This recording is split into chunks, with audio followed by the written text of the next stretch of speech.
bất hiện cái đinh ngật ngật bất là vàng nọ này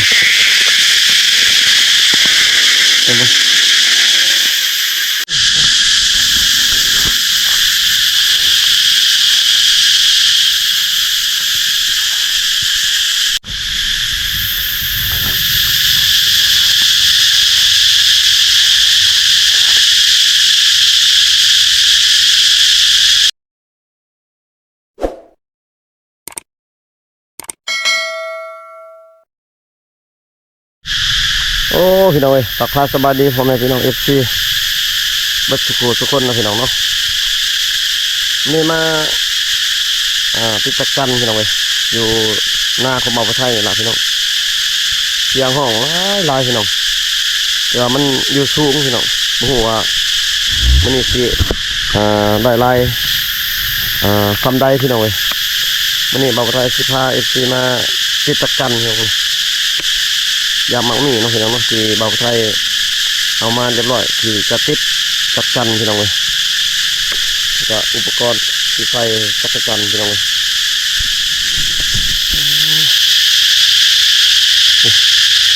พกซูงอันนี้พี่น้องเลยหัวสิได้หรือเปล่า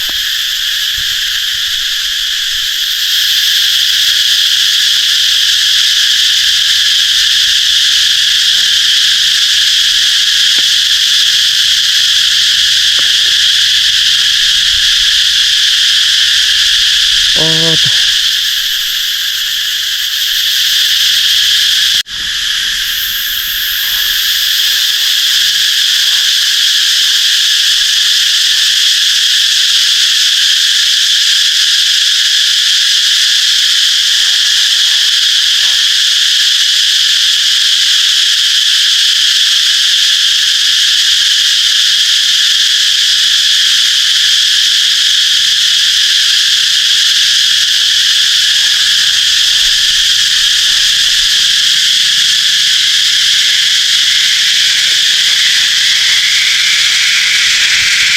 สี่ตัวพี่น้องไอ้สี่ตัว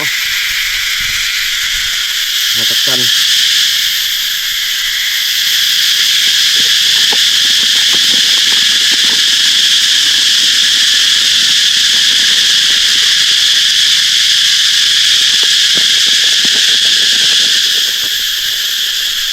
จับมัน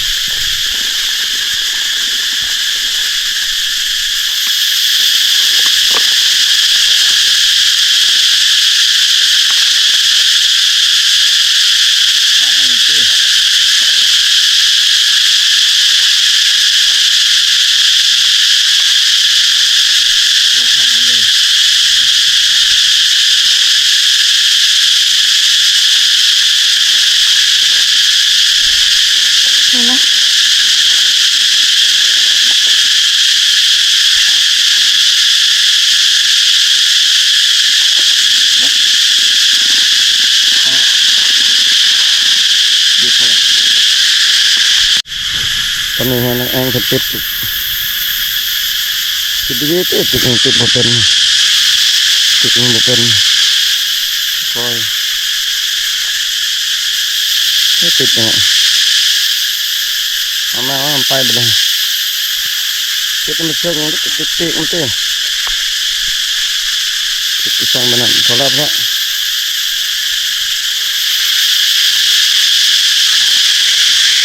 มีสองตัวอ๋อ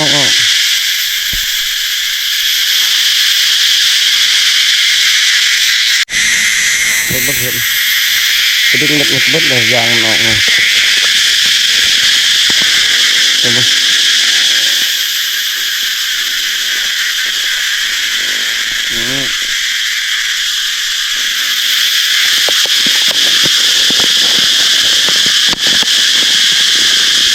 เวลาเลยครับเวลาเราไปกิน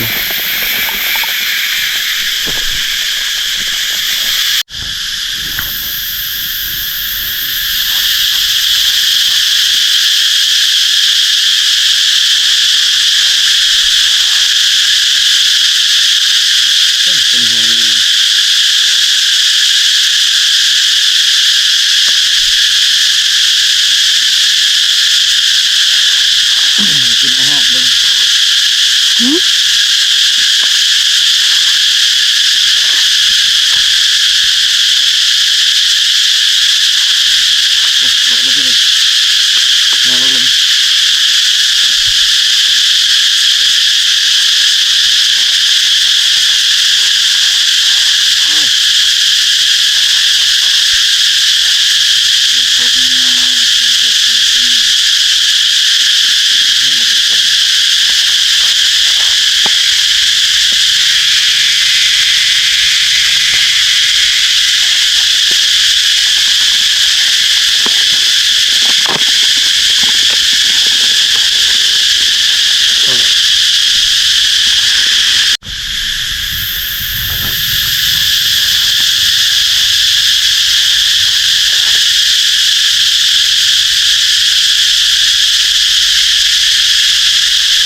มาติดจักรจันทร์นำบาภูไทยบ่ ชุดก็บอกมาแตะ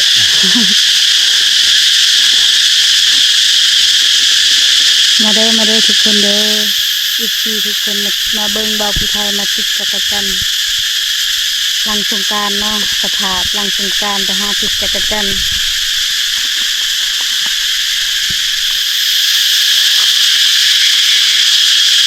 สองตัวบาทเดียวเลย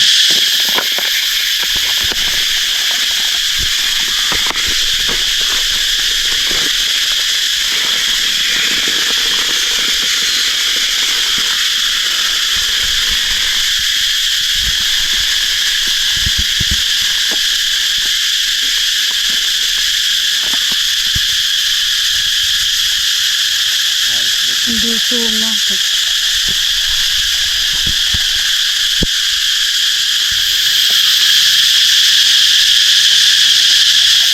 ดูสูงเนี่ยมาหาอาหารของซุ่ม คือบ่ได้เบิ่งเลยถ่ายจักยังเบิ่งสองมุมมันเลย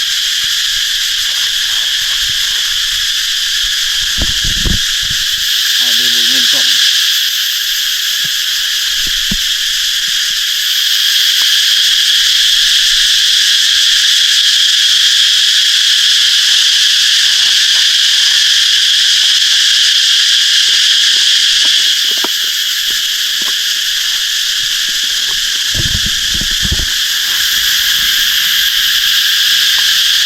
ตรงนี้ที่เขาเอายางหันจะเอาน้ำมันไปใส่ คือเฮาติดแล้วก็เฮาต้องแปรงตลอดเนาะเพราะว่ายางอยู่ในเดียวนี่มันจะบ่ติดนะนี่ต้องใส่แบบนี้ตลอดอยู่ไหน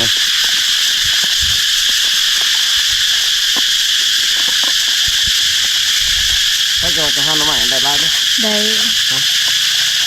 มันเป็นละหน่อไม้ก็ บ่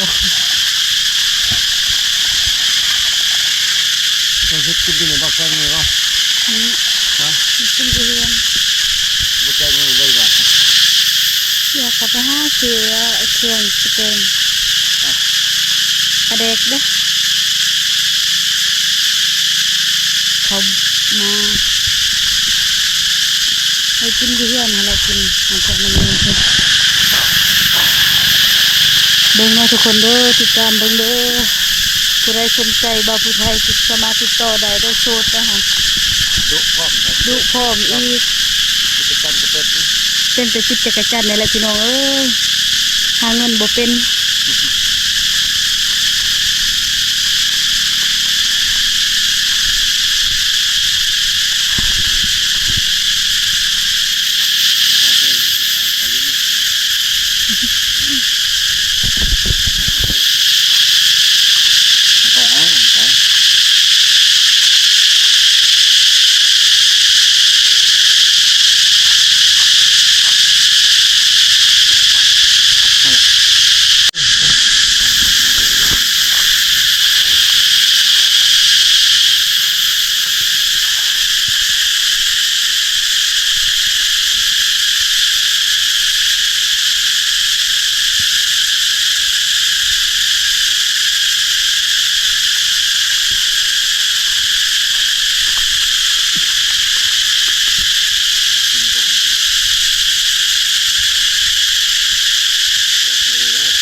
ตัวเจ็บเยอะไปเลยโอ้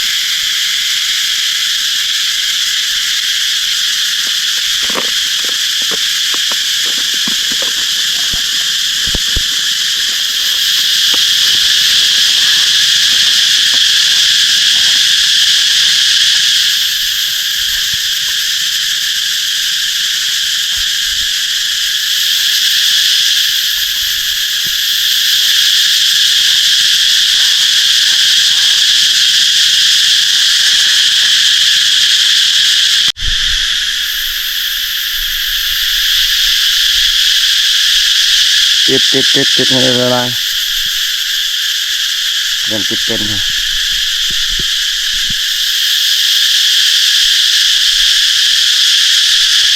บรรยากาศงามตอนเที่ยงพี่น้องเลยหลังจากที่ว่ายึดตอนขับเศร้าจะพักผ่อนกินข้าวแล้วก็มาติดต่อพี่น้องเลย